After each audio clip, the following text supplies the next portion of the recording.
Good morning, everybody. It's Jeff Goldberg for the Sales Pro Network. It is Friday, October 18th. Boy, oh boy, the year is flying away. I am a sales coach and trainer. I work with both individuals and organizations internationally to help them do one thing and one thing only, increase their sales. And I founded the Sales Pro Network as a place where salespeople can hang out, network with each other, learn and earn, and of course, to elevate the profession of sales in general. If you've been with us before, you know that every Friday at 10 a.m., I either do a live training or a live interview with somebody who can add value to the profession of sales. And once again, my friends, today is no exception. Today's guest is the owner of Sales4 Training and Consulting. He is a Sandler sales training expert and advisor of STS Capital Partners and the host of the Full Funnel Freedom podcast. Let's try saying that 4 times quickly. Please welcome Hamish Knox. Good morning, Hamish. Morning, Jeff. Thanks for having me. Oh, it's my pleasure. I'm really excited to speak with you today because you are a training expert and I love talking with people who get it. But before we do that, Hamish, could you maybe give us the 2 or 3 minute version of your background, what got you into this? Yeah, happy to. So I grew up in a village of 500 people in rural British Columbia, Canada. Moved out when I was 18 down to a suburb of Vancouver, where I actually I was a journalist for about 6 years. And then my girlfriend at the time, we'd been dating for a year. She said, I'm going to do my master's at the University of Calgary. And I said, well, I think I like you. Let's see how this turns out. And it turned out for 23 and a half years. I moved over to Calgary. I was working for a company called Canada Newswire. I eventually worked for the Calgary Roughnecks Pro Lacrosse team as their director of corporate sales. Went back to Canada Newswire, and then it was there that my last sales manager, who's thanked in my first book, introduced me to Sandler. And so I had a sales training company off the side of my desk that really wasn't going anywhere. And it was like I walked into a church and God spoke to me when I first looked up Sandler. And so I've been doing that for the past 13 years. As of this May 11th, I've written 2 books, and I've been the first and only Canadian recipient of the David H. Sandler Award. And as you said, I hosted a podcast for 3 years called Full Funnel Freedom. So that's the very short version of how I got to be sitting with you today. Got it. You mentioned that you sold for a sports team. You're pretty active in sports in general, aren't you?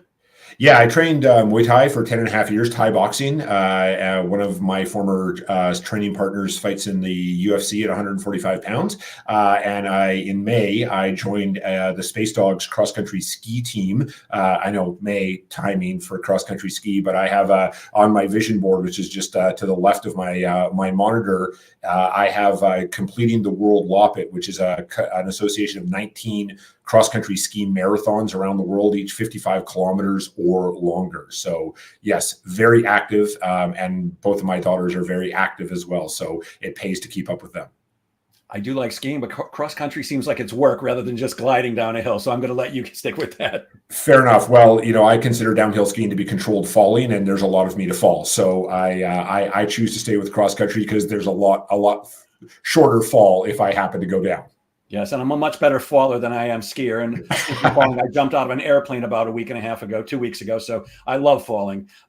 Something about you is that people notice you when you walk into the room. Why is that?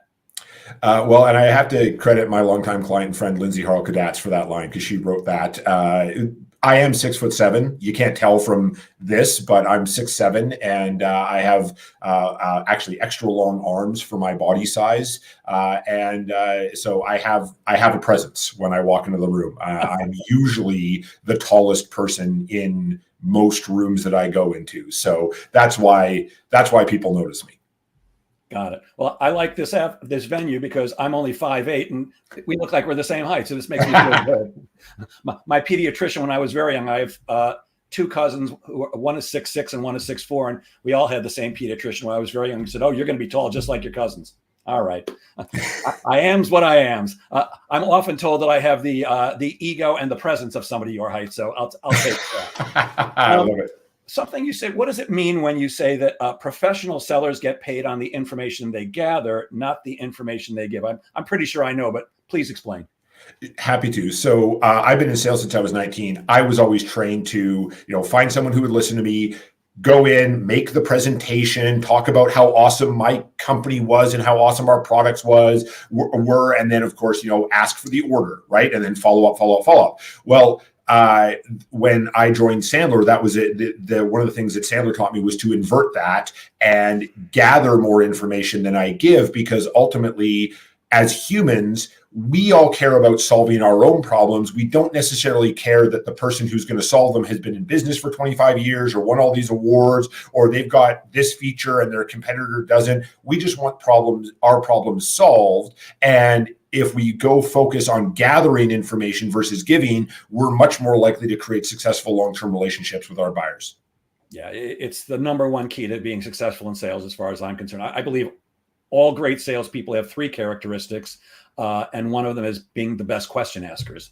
The second being, of course, if you're going to be a great question asker, you got to be a great listener. And the third is a great storyteller, but it's not about the pitch. Gone are the days, and I used to do this too. Hi, I'm Jeff Goldberg from Jeff Goldberg & Associates. Thank you for your time today. Let me tell you why mine is the greatest training and coaching firm in the world. And then you throw up all over them, and you watch them not literally leave the room, but figuratively. You watch their eyes glaze over, and they're checking their watch, and they can't wait to get rid of you, because I actually hate the word pitch. Other than in American baseball, or I guess Canadian baseball too. That's the only person who should be pitching. Fair enough. So sales managers, sales leaders, they often have a challenge, and I manage sales teams on a fractional basis. It's how do we get our sellers to gather more information instead of pitching? So we set the expectation, we coach, and we role play. Now, appreciate that sounds very, very simple to the audience. Like, no duh, Hamish.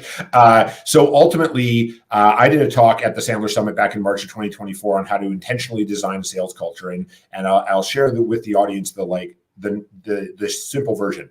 Your corporate culture is the behavior that's approved implicitly or explicitly. That's it. That's the whole corporate culture. So as a sales leader, if you are saying to your team, go gather information, but I want to see proposals in the funnel, be like, okay, well, one of these things is not like the other. So we as leaders have to model the behavior we expect. So when I'm coaching one of my team members, instead of saying, well, Jeff, you should do this and you should do that, and when I was in your role, here's what I would have done, gathering that information. Jeff, help me understand where you're getting stuck. Okay, well, so what happened before that? And I'm demonstrating, and then I can even pull the curtain back and say, so Jeff, what I've been doing for the last 20 minutes is demonstrating to you what I hope you will do with your buyer. I haven't told you to do anything or talked about how awesome I am. I've been gathering information from you. How did that feel? And from my experience, the seller says, wow, actually felt pretty good. It felt like you were listening to me. Right. How do you think your buyers are going to feel if you're there and they feel that you're listening to them? So that's the key way, is model the behavior and practice it with your sellers in a safe place, so they're not practicing in front of their buyers. I love that, the leading by example. And yes, I do the same thing. Part of my training is, how do you establish rapport with people you've just met for the first times? And the way I like to do it is to just ask them about themselves. My favorite question, if you were a VP of sales and I wanted to sell you some sales training, is, hey, Hamish, I'm just curious before we get started, how'd you get to be the VP of sales here at Sales for Training and Consulting? And then I do the hardest thing for salespeople to do, which is shut up. And after I explain that to them, I'll actually say to the audience, watch how this works. Like you, Bob, how'd you get to be an account executive here at blah, blah, blah? And they just go on and on with me just going, really? Well, how'd that work out? And it takes a little while for the audience to go, oh, and then they get it. Yeah. So yes, I love what you just said. It's absolutely essential. It's they don't care about us. No. You said it before. We have to show that we're interested in them and learning as much as we possibly can about them. And when we teach our sellers, when we show them the right way and then make them practice it, it makes it a much easier when they get out there in the real world where money is on the line. Beautiful. Totally. So one of the things that companies often have a problem with is differentiation. How do companies differentiate on how they sell and not what they sell? So it starts with a mindset. So the mindset is we are all commodities in the minds of our buyers. Doesn't matter what we sell, it's a commodity. Whether you're selling, a service, like we sell services, or whether you're selling products, it's a commodity. And the only way to differentiate commodity is on price. So what we're talking about with our clients on differentiate on how you sell is partly being buyer focused, right? Creating buyer safety, gathering more information than you give, because the buyer in the back of their mind, they'll never say it, but at a subconscious level, they're thinking, man, this is a really different experience with Jeff than every other salesperson I encounter, because our competitor is not who literally sells a product or service that competes with us. It's every salesperson that our buyer encounters. And I've coached several clients who have had negative experiences with buyers because the buyer had a bad call with a current vendor. This is someone they're buying from, and the vendor said, hey, your rates are going up, or hey, we dropped the ball, so sorry. And then my client walks in the door, possibly metaphorically, and now they have to deal with all that negative emotion that the buyer has about a salesperson, even though they're completely different conversations. So ultimately, we want to be buyer focused. And I know for a lot of people who are listening, like, well, I am buyer focused. I'll say, right, until your sellers are at the end of the month going, hey, how about now, Jeff? Hey, how about now? Hey, I'll give you a discount if it closes by the 30th. So ultimately, that's how, yeah, exactly. That's how we differentiate on how we sell, not what we sell, is by following a process, being buyer focused, and gathering more information than we give. Yeah, that I'll give you a discount if you buy the 30th. It blows my mind every time I hear it. I'm not going to mention names of any companies, but it's a very large company that you can, buy a subscription to, and they'll give you email addresses and phone numbers and things like that. And I brought them into several of my clients, and each and every time they're like, well, if you buy in the next 3 days, we'll do this. I'm like, I wish you hadn't said that, because now I'm purposely going to wait till next week at the end of the week or next month. And then I'm going to come to you. And if you say you're not going to give me the same deal, I'm going to tell you you're full of crap, because I know you aren't. And they do it every time. Actually, so funny. I don't know about you, Hamish, but when I'm being sold, and, we buy things too, I'm listening both to what they're trying to sell me and does this have value for me and should I invest in it, and how they're selling me. And I was talking to a couple of really nice young ladies at a marketing company, because I'm trying to market something that I don't have experience in selling. I don't have experience driving people to a website and getting them to buy it that way. I can talk to somebody like you face to face, but anyways, I need help with that. And I'm talking to them, we're going back and forth, and they couldn't provide me with references that really said good things about them. And we got to the point where I said, well, if you'll do this and this, I may consider it. And they came back to me and said, okay, we'll do this and this, but this offer is only good for 2 days. So you have to sign by Friday. I said, oh, do me a favor. Don't send me the new proposal. They said, no, don't you want to see? I'm like, no, you just blew it. I would never do business with you. And get this, they told Hamish, they said, well, our sales coach told us to do that. I said, oh God, you need a new sales coach. And I'm not trying to sell you my stuff. I will never, ever do business with you just because you do that. Best of luck. Look, I've been selling for almost 50 years. I know how to pressure people. I sold Encyclopedia Britannica door to door. It was a high pressure sale. You bought a $2,000 set of books 45 years ago. You bought it on the first call, or you never bought it. So I know how to pressure, but times have changed. It just doesn't work anymore. No. So I love what you're saying. Where's a good place to start for a company that wants to sustainably scale their sales? Often you can get a bump, but it doesn't last. How do they get sustainable increases? So they create processes to replicate, and then they hold their sellers accountable to following those processes on a consistent basis. Because if we're looking at, we can get a bump by a whale landing in our lap, falling out of the sky. I love pennies from heaven. Pennies from heaven are great. They're just not a sustainable way of actually consistently scaling a business. And so ultimately it is create. And by the way, the audience might be like, oh, that sounds like a lot of work. No. Create one thing, just one thing. Like, it may be a checklist. I was facilitating a sales leader group yesterday, and that was one thing we talked about, is checklists are superior to scripts. And so I gave the group a checklist template, and I said, make it your own, right? Adjust it to your world and hold your sellers accountable, because then your seller is going to know, well, I checked these 4 boxes with Jeff. I need to go back and tell my leader when I'm going to go check the other boxes, or that Jeff disqualified me, or I disqualified Jeff, and I don't need to think about that anymore. But we have that common language, that common process, and that clarity of, this is what I expect you to do. This is the information I expect you to gather. Then our sellers can go out and actually be more present with our buyers, because they're not thinking about what's the next thing I need to say. They're thinking about, okay, so I'm here on the checklist. All right, let's go to here on the checklist. And the thing with the checklist is, it's about mountaintops. How you get to the mountaintop, how I get to the mountaintop are very different, except we're still going to get to the same mountaintop. We still have a same unified process. Yeah, I'm very big on process and systems. And if a salesperson is just winging it, if they don't consciously know what they're doing.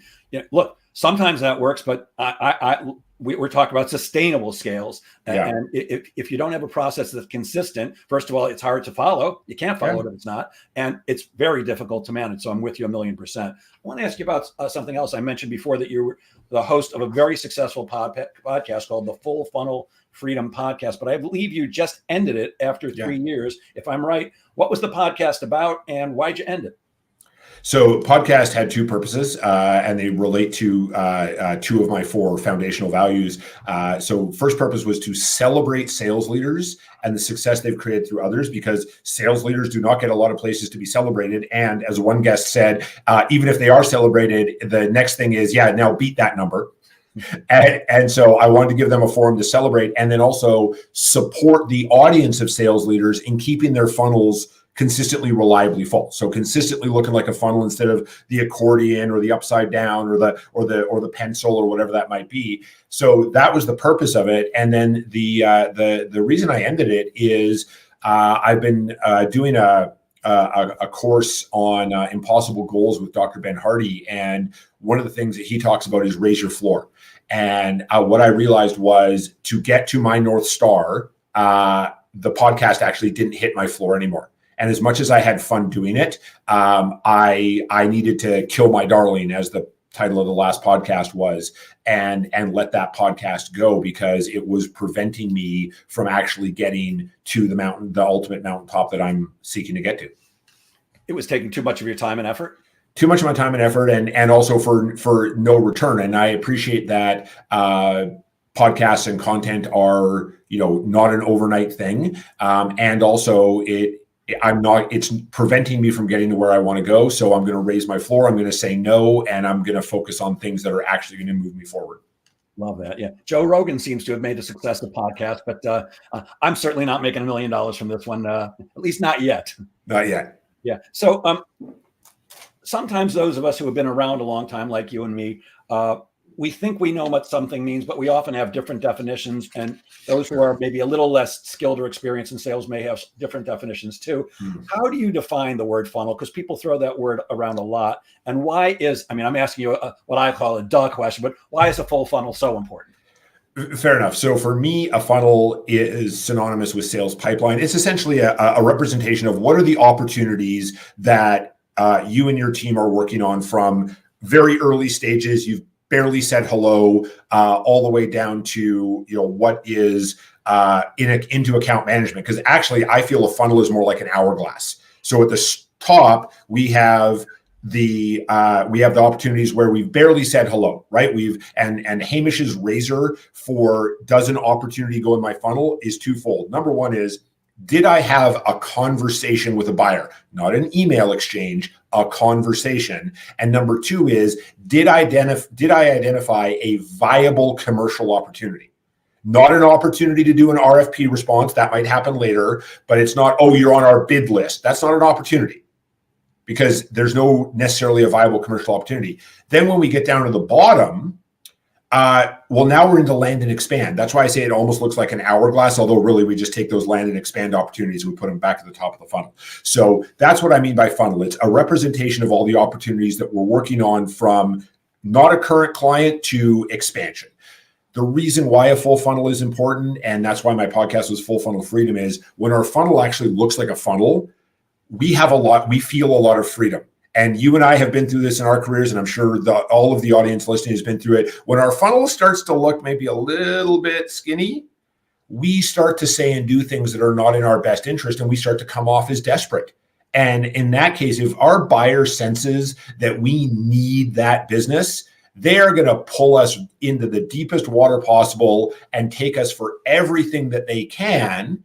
And by the way, we're probably going to agree to it, because we're like, I got to get this deal closed. And so if our funnel is consistently reliably full, that's when we can say things like, Jeff, I appreciate you asking for a discount. If I say no, is it over? And you say, yeah, it is. And I say, well, best wishes to you, Jeff.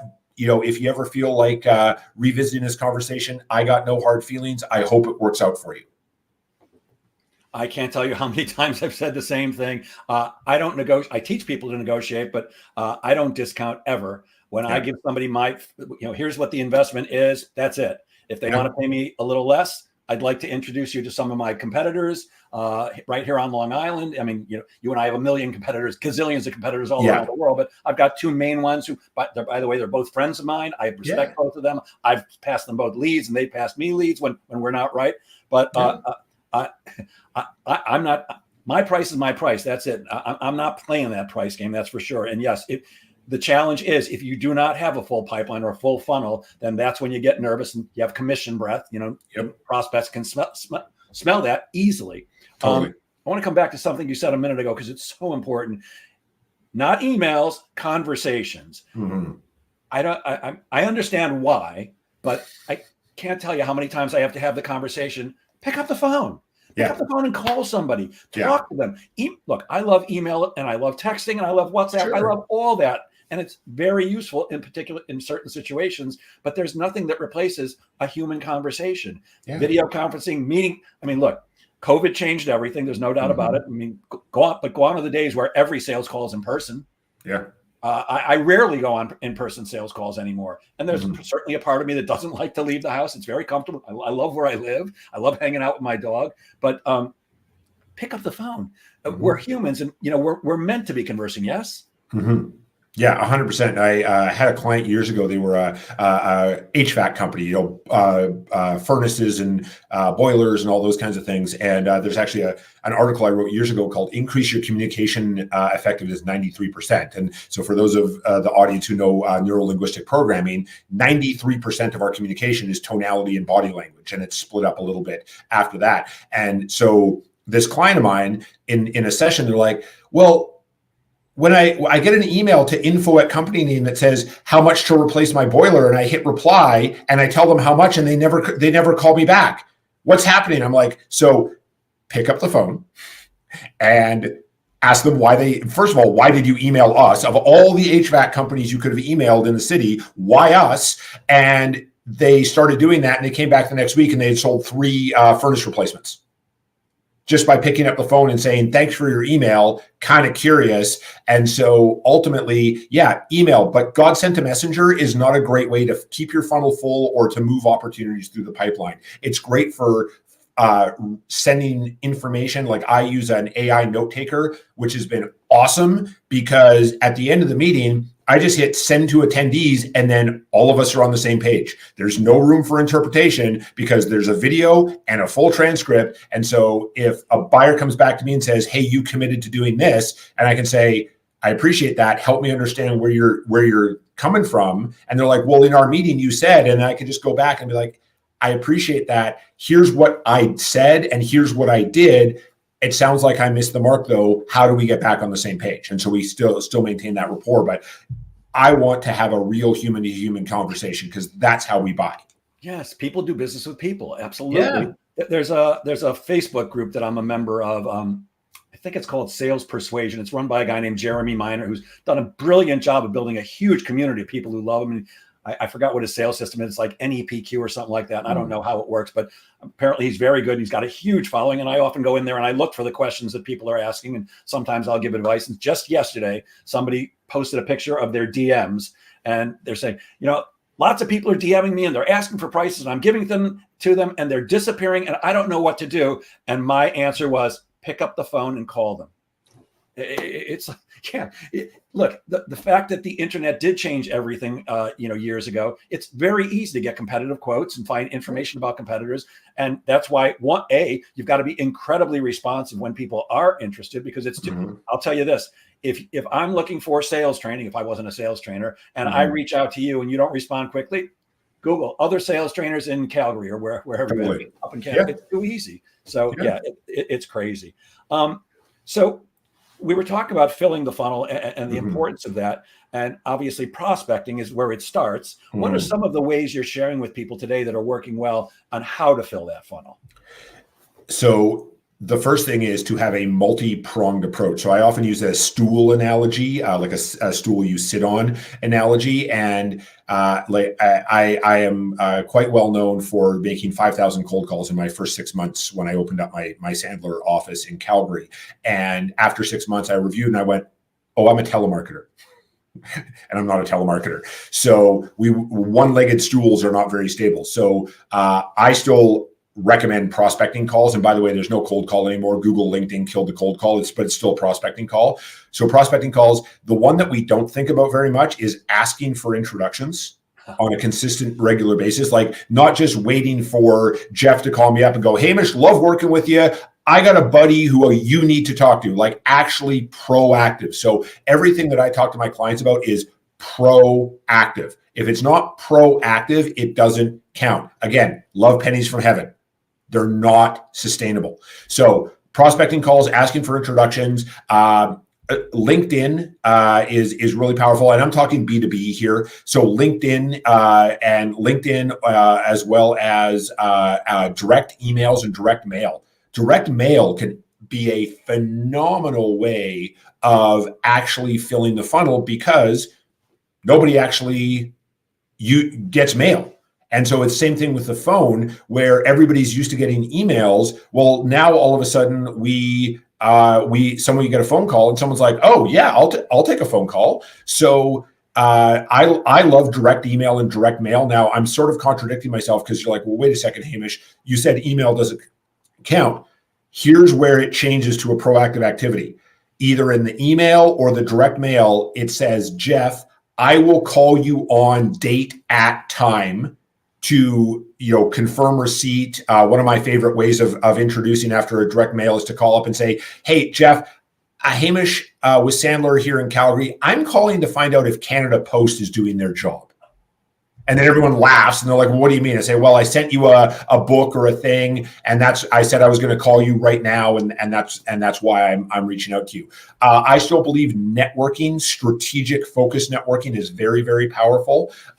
And for certain organizations, centers of influence are very key, right? So if you get to know a financial planner or a lawyer or accountant, if you share clients that way. And then the other one that not a lot of people think about is speaking gigs or talks. And the reason I differentiate those is a speaking gig or an event is something I organize. So we just had our sales leadership summit in person here in Calgary. That's an event. A talk is something we get invited to do. So for a lot of our clients who are in technical type sales, there are plenty of associations that have events, lunches, whatever that might be. And I encourage them to get on the speaker list and do an educational session. No one wants to sit through an hour-long sales pitch, and too many people have been burned by that. So we have to frame it very nicely. However, that is mass prospecting. If I've got 60 potential clients in a room, whether it's in person or virtual, that can massively accelerate the top of my funnel. Yeah. So I'm smiling and nodding because everything you said is exactly what I do. First of all, I tell everybody today, you got to use direct mail because nobody does it anymore. So right. It's a great way to stand out. And the email and call or call and email, brilliant. Yeah. What you call the three-pronged approach, I call a blended approach. Yes. There is no one thing that's worked. I built this business on cold calling. I left the sales training company to open up my own. I had no prospects. I had no nothing. I wasn't going to steal their clients away because I'm not that kind of guy. I sat on the phone for days and weeks and months. But because I hate calling so much, I'm good at doing it. I'm great at training it. I don't want to do it though. But so I became good at doing other things. I get a third of my business from LinkedIn, and not from me reaching out to people and saying, hey, I want to buy some sales training or coaching. I get a third of my business from what you said a moment ago, speeches and also referrals from current and previous clients. And a third of my business comes from my networking group. We actually have a question about that. Pam Roth wants to know, what is strategic focused networking? Oh, that's a great question. So there's a bit of I think it's almost a cliche now where it's networking or not working. So strategic focus networking starts with before we go to the event. So before we go to the event, we set down two goals. First goal is how many conversations, net new conversations am I going to have? So it's not, am I going to talk to Jeff and Susan and Sandra and Steve, who I've known for years, right? Might have gone to college with them, right? Those don't count. How many net new conversations am I going to have? And how many follow-on calls, or what are, next step calls am I going to book? And by setting down that goal, we now have an intention. Because what I find for a lot of sellers is they go to a networking event and they're just happy to be there. And they walk out and they say, how'd it go? It's like, well, I gave out 20 business cards. And I will tell you from experience, those 19 of those 20 are probably in the garbage because I've seen it after an event. So I had a client sitting on somebody's desk. And the other one is sitting on somebody's desk, and it will soon be recycled, as soon as they get back. So I had a client, this is years ago. I'm an introvert. I'm sure it's not coming across, but I am an introvert. And I had a client who was very introverted. And one of their roles was they had to go to networking events. And so they came to me and they said, I just want to hang out like in the corner and then leave. And just like say to my boss, yeah, I went to the networking event. And what do I do? So I gave them that advice. Set your intention. How many net new conversations, how many follow-on calls? By the way, the minute you hit both goals, you're allowed to leave because you've hit your goal for the day. Within 18 months, they were named the best networker in their networking group. Wow. Just with that. So that is strategic focus networking, is identifying what your goals are. The next thing is, and this is a Keith Ferrazzi tip from his book, Never Eat Alone, is don't necessarily focus on the big person there. So he tells a story in the book about how a friend of his stood in line for like 45 minutes to have a 20-second handshake with the king of Jordan, the country of Jordan. And his friend was all pumped and excited about this. And he's like, yeah, I mean, that's a cool thing that you had.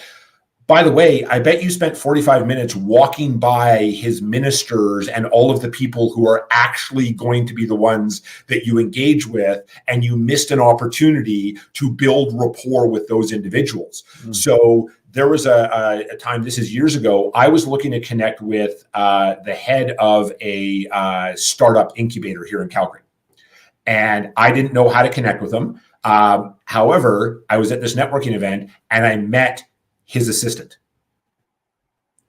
And I actually didn't meet her until after I learned that she was his assistant, right? So there's people, and then they said, oh, you need to meet Jen. And I said, well, who's Jen? She's the assistant to the head of this incubator. So I walked over to Jen, and it wasn't, hi, nice to meet you. How do I get on your boss's calendar? It was, hi, nice to meet you. Let's build some rapport. I didn't ask about her boss, about getting on her boss's calendar. She actually brought it up organically.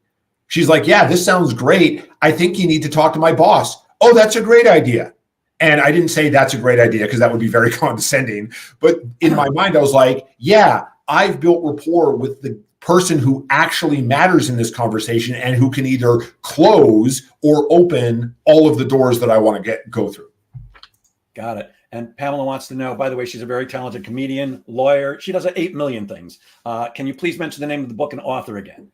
Yeah, so the author is Keith Ferrazzi. He's head of Ferrazzi Greenlight. And his first book, this is his first book. It's called Never Eat Alone. And it is actually in my 4-book Hall of Fame. I have 4 books in my Hall of Fame, and that is one of them. I read it when I was 27. Actually, I just started working for the Calgary Roughnecks. And at the time, being in pro sports was my ultimate mountaintop. So I'm 27 and I'm like, where do I go from here? And then I read this book and I was like, oh, now I know where I go from here. And so that's why it's in my 4-book Hall of Fame. And I've got to ask now, what are the other 3 books in the 4-book Hall of Fame? So the other 3 are What Got You Here Won't Get You There by Marshall Goldsmith, which I read in my early 20s. Phenomenal book. By the way, the key thing that I learned out of that is how to take feedback. And I won't make the audience go read the book. Here's the simple thing. Feedback, positive, negative, doesn't matter. The only response you need to say is thank you.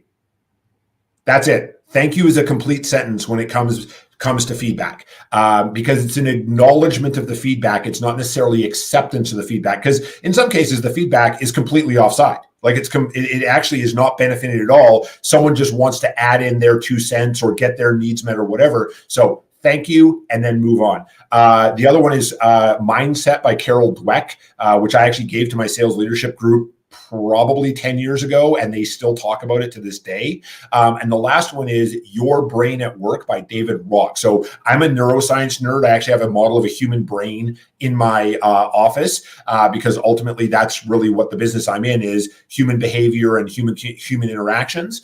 And Your Brain at Work, David Rock talks about your brain as like a theater play. So you have a director and you have the stars and the co-stars. Highly, highly recommend that book for really understanding how our brain works and why the people in our lives, especially the ones who are closest to us, might say and do things that drive us completely insane. Brilliant. Thank you for that. Do you know Michael Leibowitz by any chance? Yes, I do know Michael Leibowitz. Okay, I was going to make an introduction for you because for those who haven't listened before, he's certainly been a guest on this more than once, and he's brilliant. He is very much into neuropsychology, and he helps you develop the wording that will speak to your prospect. And it's usually not what you think it is. He's brilliant. I love that guy. Yes. I'm loving everything you're saying, by the way, as is everybody who's listening. Awesome. For me, I'm not very big on going to networking events because they typically are just a business card exchange. I will go if I see a reason. Like I had a prospect once, and I don't want to waste time with this long story, but it turned out that the person at the top who was going to make the final decision was promoted out of the company, and somebody new took over. And I had to somehow get in front of that guy, and I was having a very, very difficult time. But I found out he was going to be at a particular event, bought $100 ticket, went up and introduced myself and made it happen. For me, strategic networking is the group that I belong to for the last 20 years, where I get a third of my business. There's 40 people in the group. We meet every 2 weeks, but it's not about the meeting every 2 weeks. It's about the relationships we build when we get together for breakfast, lunch, dinner, or anything else. And those are people who I know are thinking about me every day when they're out there. Just like, look, I don't go into prospect thinking, how can I refer Doug or how can I refer Mitch or anything like that? But I'm listening for, oh, we're having legal trouble. Let me introduce my friend Doug Rowe. Oh, I need some marketing help. Oh, Mitch Tobley's a great. So yeah, to me, that's my form of strategic focused networking. And again, a third of my business comes from that. You were going to say? I love that, Jeff. Well, you just actually hit on something that I forgot to mention was for me, strategic networking, it's got to be $100 a ticket or above. Because for the buyers that I'm looking for my own business that I'm looking to work with, they are not going to the meetup groups or the networking groups or whatever. And by the way, they're probably not really going to many events.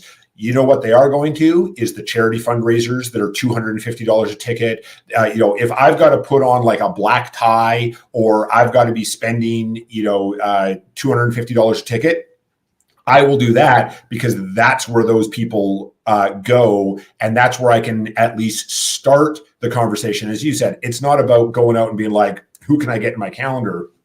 It's about, hey, building a bit of rapport. Oh, hey, there's Jeff. He's the CEO of multi-billion-dollar fill in blank.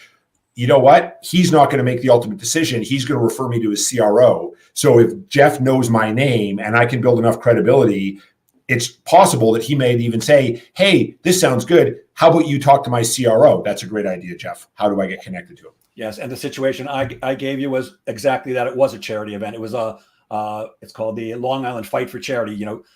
Business people from Long Island get together and they train for a few months and they box each other. And it's a fun event. I don't usually go to it. I always see the announcements, but this one, I knew that this guy was going to be there because I saw his name on the list. I'm like, I'm buying a ticket and going up and introducing myself. I want to come to Sandler. There's a lot of sales training systems out there. What made you choose Sandler, and what do you like best about it? And what makes it different from other systems? So my sales manager who introduced me to Sandler, he's ex Bell Rogers, Xerox, IBM. He's done a whole bunch of training, and so when we actually met at this Portuguese restaurant in Montreal because we were in town for integration meetings. He lives in Vancouver, BC, and he says, "Have you ever heard of Sandler?" And I said, "No." And he says, "It's really how you think and talk and act." And I said, "Thanks, I think." And then I mentioned earlier that it was like I walked into a church and God spoke to me. So that night I couldn't sleep. I Googled and I found an article by my now former colleague, Bill Bartlett, who retired last year.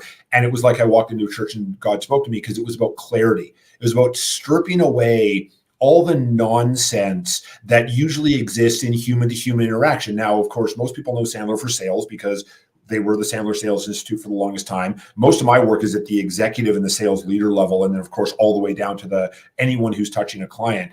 What I really appreciate about Sandler is it's not an event. It's built around how human beings actually learn, which is ongoing reinforcement over time, thin slicing, going out and applying, iterating. And by the way, this is not saying that anything else is good or bad. What fits with my way of looking at the world is I can't just put someone in a room for a day or a week or a weekend, peel their head back, stuff it full of knowledge like we're in the Matrix and say, go sell stuff, because humans don't work that way. Whereas with working with my clients on that ongoing basis of like, okay, today we're going to do this thin slice, go out, implement, come back, report, iterate, go back out, copy, paste, repeat. So we're being better than zero every day, as opposed to trying to go from 0 to 100 in one move, which, having personal experience doing that, doesn't work very well. Yeah, I love that. I'm with you 1,000,000%. I'm friends. Well, we're friendly competitors. The Sandler franchisee out here on Long Island, I hold him in the highest respect. He and his team. I find that we're saying the exact same things and just using different words. 100%. Because anybody who knows sales, it's not rocket science. No. There is a system to follow, and we're just saying different things. So I believe this. I love the upfront contract and all that kind of stuff.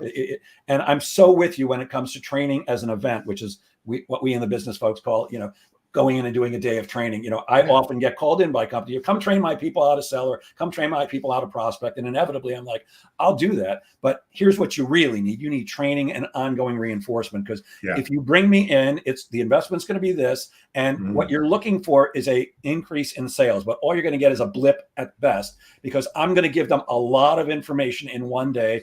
I'm highly entertaining. I've got a background in theater and stand-up comedy. So they're going to love it. They're going to have a great time. And they're going to walk out all pumped up, but it's not going to give you what you want. If you really want the effect, then what you want to do is work with me on an ongoing basis, just like you. Different than you do at Sandler, because you bring people in one place from various companies, and I go into a company and work with a team at a time. But the training without the coaching or the reinforcement, I always say this to my prospects, and I come right out and say, look, the only thing you'll be doing is paying my mortgage. Now that I've told you that, I'm still willing to do it if that's what you want, but I'm telling you, you're wasting your money. And exactly. Especially in larger organizations. I've worked in, I don't do that so much anymore, but I've worked in organizations like Cisco Systems and Siemens and Aramark and State Farm and Citibank. And often they have on-staff training departments who can't do what you and I do, but if they could, they would go out and open up their own companies. But often I'll hear ADP is another one. My managers will reinforce it, or my training department will reinforce it. I won't mention the name of a company, but I gave he was a district manager, but he was a decision maker. I said, the training without the reinforcement is not going to work, blah, blah, blah. And sure enough, he goes, no, my team will do it. I said, okay, I'll train them how to reinforce this, the management team. And of course, I call him up about a month later and he goes, yeah, didn't work. I'm like, what I train them on cold calling, by the way. Right. Full day of cold calling training. The next morning I came in for 3 hours, watched them on the phones, a team of 40 salespeople, making appointments, coaching them as they're talking. They got, what was it? In 3 hours, I don't remember the number anymore. It was so many years ago. Something like 59 appointments in 3 hours between 40 people. And the management team and the district manager were out of it. Oh my God, this is the greatest thing ever. Called him up a month later, said, would you like to do something else? Because he didn't want the reinforcement.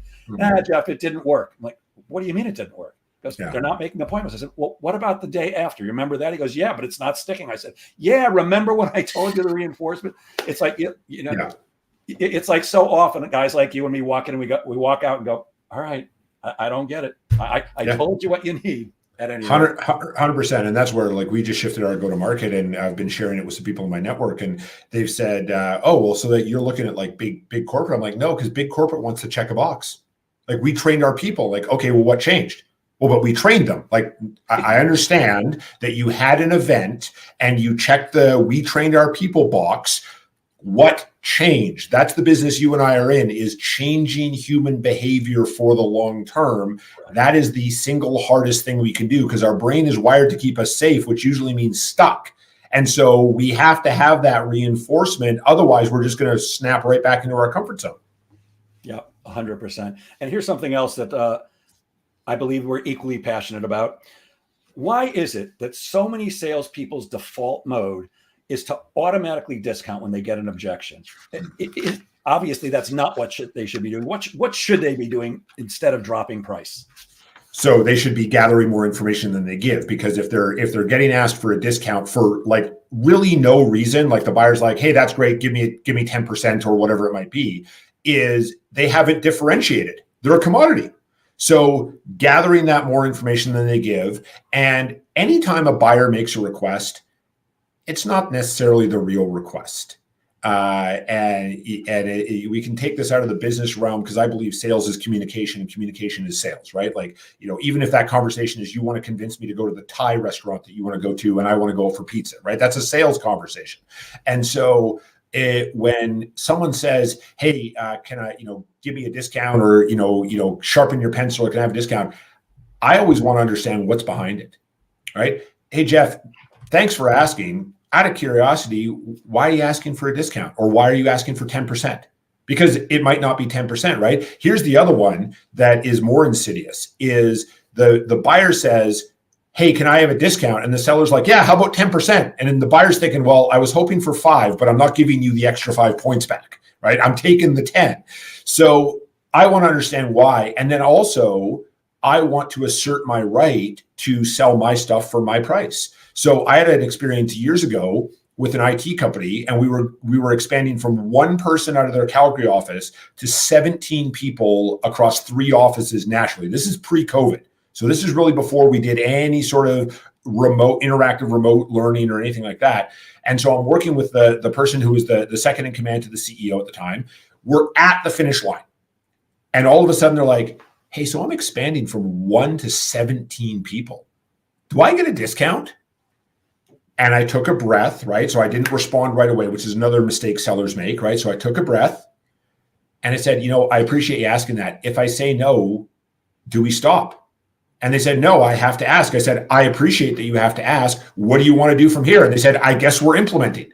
So I 17x'd an engagement with a client for 0 discounting. Yeah, I could not be with you more on this.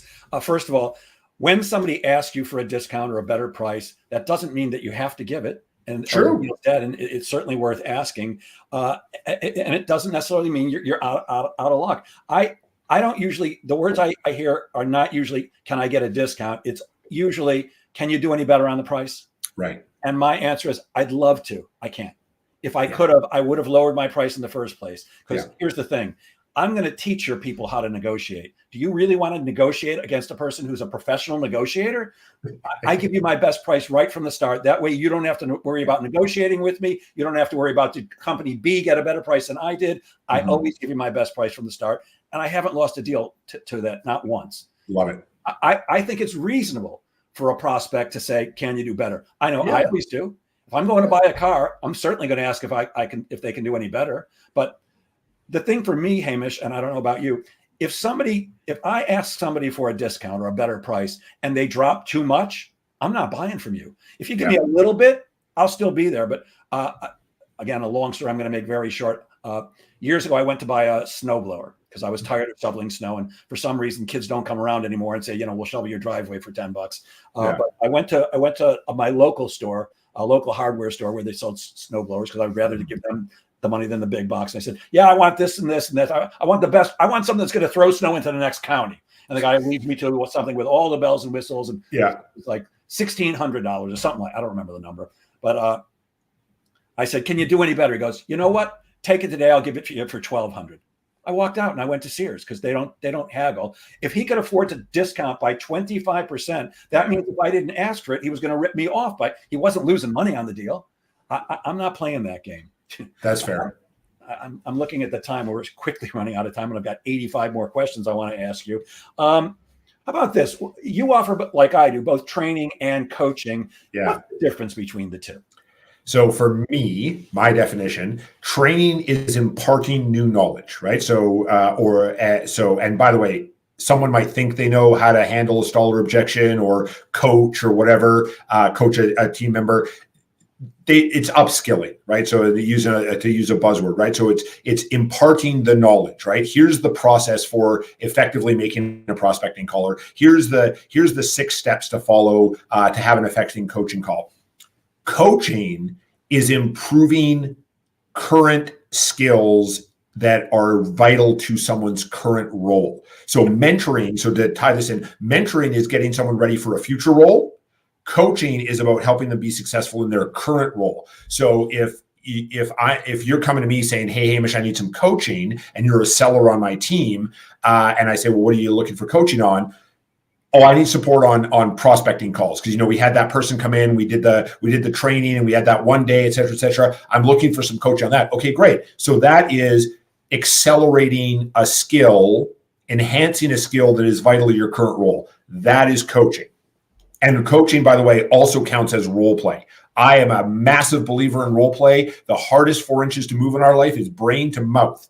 And so if it's all well and good for you and I to go in for however long it is, and here's the way to prospect, here's the way to this and that. But if it doesn't ever come out of the mouth of the seller or the sales leader or whoever we're training, it really doesn't matter. And David Sandler said, never practice in front of your prospect. And so too often sellers get quote unquote trained and then shoved out. And the first time that they ever say the thing that they heard the trainer say is in front of the buyer. And I'll tell you from my own experience, the first time I say something, it usually sucks. So I want to have that safe place internally to get the thing from here to here, get some feedback on how it's going, iterate on it. So when I do go out in front of a buyer, it actually sounds like I know what I'm doing, as opposed to I went to training and I have a shiny new toy to try out. Yeah, it's great. Yeah, I love that. What is it? Never practice in front of the buyer, right? Mm-hmm. Yeah. Years ago, and I'm talking many years ago, in the days of disco, I was a very, very good dancer, and I danced competitively with a partner, and she always wanted to rehearse. And I'm like, enough with the rehearsing. Let's just go dance. We'll compete. We'll be good. And she goes, no. You don't rehearse on the dance floor. You rehearse in the studio. And she was 100% right. And that sounds like exactly what you're saying. There's something else I want to ask about, because I always do research on the people I'm going to speak to. And I came across this. What is the Unapologetic Saleswoman Scholarship in Kind all about? I love the title, Unapologetic Saleswoman. Yeah, thanks for asking. So Sandler Calgary, we offer 4 in-kind scholarships every year. So the Unapologetic Saleswoman is one of them. So it is based on the book of the same name by my colleague Lorraine Ferguson. So Sandler published a book called The Unapologetic Saleswoman, and it is this scholarship in kind. Actually, it has 2. So we offer a year of participation on us to a woman in a sales role in our sales development group, and to a woman in our sales leadership group. So a woman in a sales role. So 1 year on us, as well as all the coaching and the access to our learning management system and all of that. And so it is a nomination scholarship. So someone who feels that they have, or who has a woman in their life who's in a sales role or a sales leadership role, who wants to give them the gift of this scholarship, they nominate them. And then the president of Sandler Calgary, Nisha Berman, goes through the applications, does some interviews, and then we ultimately select the person who we feel is most deserving of getting a year of development on us. Any particular reason you're doing it for women? So because we have a book called The Unapologetic Saleswoman. So it's tied into the book. Love it. We hear a lot about the elevator pitch, or the 30-second commercial. It's certainly essential in networking. I actually use it during the sales process too. So many times people's 30-second commercial are boring and completely useless. How does one develop a 30-second commercial that actually leaves an impression with people? So they make it about the buyer as opposed to about themselves, because most 30-second commercials are, we've been in business 25 years, we've won all these awards, we're so awesome, we're so awesome, we're so awesome, and you've already tuned out. Like as I was saying that, Jeff, you tuned out 4.5 seconds after I started talking. So instead, talking about the challenges that you support your clients in solving. And so, for me, I'll say things like, we typically work with organizations who can see a 7-figure and at least a 7-figure annual revenue growth. They're just not sure how to get to it. And they're seeking to sustainably scale their sales so they can eventually exit for their number, not the number they're told to take. So for me, it's desired future state, right? very few people want to look backwards. Yes, we all have problems, right? So we might say things like, well, I work with, if I'm selling a product, we work with clients who are frustrated by inconsistent deliveries or tired of hearing that the item they need is out of stock, or they're wondering, are they actually getting the best price for the products that they're consistently ordering? And then putting a question back on the buyer. Not sure if any of that resonates with you and would be worth a conversation. So we want to talk about third party. These are the challenges we've helped people solve. Any of those resonate with you? And by the way, if the buyer says no, hallelujah, they just saved me a bunch of time. Yeah. And because prospecting is a low trust environment, this is the one thing that I say to my clients about word choice. We talked about word choice earlier. The word help is a terrible thing to say in your 30-second commercial, because the word help comes off as a parental, right? You need help, little one. And no one is going to say that they need help to a salesperson, right? Because they think that if they say, oh yeah, I need that help, the salesperson's like, awesome, hand me your wallet and I'll throw it back after I've maxed out your credit card. So we support, we assist, we work with. The other word that I will encourage everyone to stop using is the word deal. So Jeff, if I say I'm dealing with someone, is that a positive or a negative thing typically? Seems negative to me. Typically negative, right? So it's like, yeah, we deal with clients who, and I'm like, I don't want to be your client because I don't want to be dealt with, right? I want to be supported. I want to be assisted. I want to be worked with. I don't want to be dealt with. So those little word choices that reduce the mental and emotional friction in the listener, because it doesn't matter what we say, it matters what they hear. And if I say the word help and I genuinely want to help, and I do, it doesn't matter that I say that I help people, because my buyer hears that as a negative and they're less likely to engage with me. So I want to make strategic word choices to invite conversation. Again, to my point earlier that we're saying the same thing and just using different words. I could not agree more that word choices are essential in sales. One word can be the difference between closing a deal and not. Words Amen. like, I don't use words like signature or contract. I get people's signatures on contracts, but I don't call them that, because those are what I call red flag words. Actually, Tommy Hopkins called them red flag words 50 years ago, the first 49 years ago, the first sales training I ever attended. And it's the same thing, by the way, in emails. We're the greatest sales training and coaching firm in the world. I'd like to get together with you and give you a presentation on how we can help your company. I'm like, shoot me. Yeah. I mean, to me, the best way today is more like, again, if you were a VP of sales, Hamish, a lot of the VPs of sales I'm speaking with today tell me they have two main problems. First, their salespeople aren't getting enough appointments. And second, their sales cycle is too long. At Jeff Kohlberg and Associates, we work with companies to help. Well, I actually do use help there to help them get past both of those. Is that worth a conversation? But it's much better than, let me tell you why I'm the greatest in the world. Totally. Stunning that we're out of time. And I really do. Wow. All right. So we've got 2.5 minutes, Hamish. What's the best way to ask for referrals? Because we talked about referrals before, and most people just don't get enough. What's the best way to ask for them? So the best way to ask for a referral is not ask for a referral. It's to ask for an introduction, because referral is a giant, scary word as well. So stop asking for referrals, start asking for introductions. The other thing to do is open up the person's mind.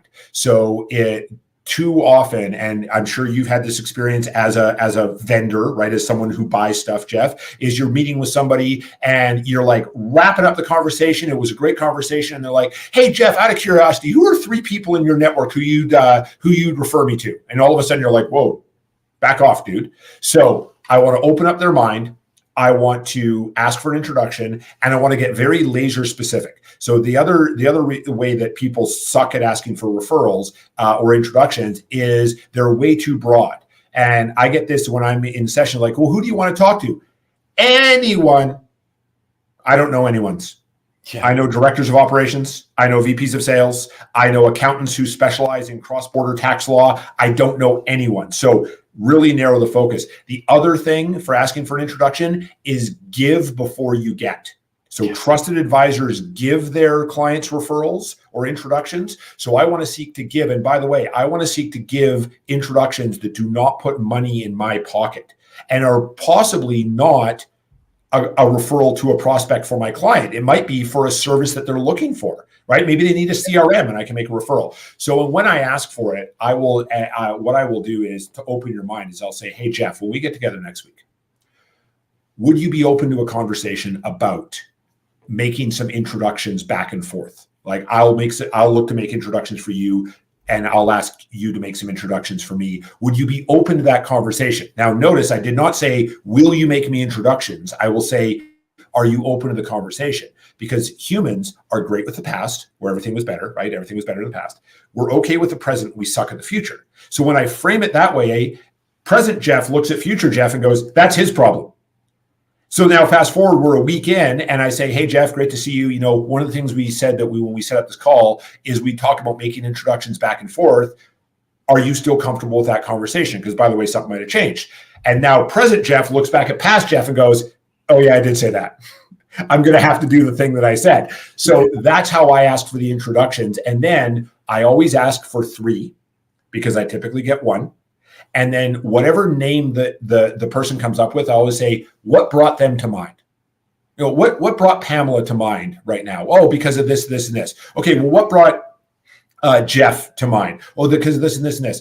If you were me, who would you want to speak with first? Oh, I want to speak with Pamela. Okay, help me understand why. Okay, and then we can figure out how we make that introduction happen. So I think we're probably almost out of time. And as usual, I love this stuff. So I talk way too much. So thank you for having me today, Jeff. Hamish, I could talk to you all day, my friend, and I do have 50 more questions. Maybe we'll do this again one time. And I'm often asked why I bring in people who could be competitors of mine. And that's because I believe in the abundance theory. There's plenty of business for everybody, and I'm not for everybody. You know, sometimes people are like me, sometimes people like you, and I want to do the right thing. And that's why I am friendly competitors with both the Sandler franchisee here on Long Island, as well as another one. And because I believe in the abundance theory, I'm going to share my screen. But because some people can see this and it'll get converted to a podcast, because you please explain to people how they can get in touch with you if they're interested.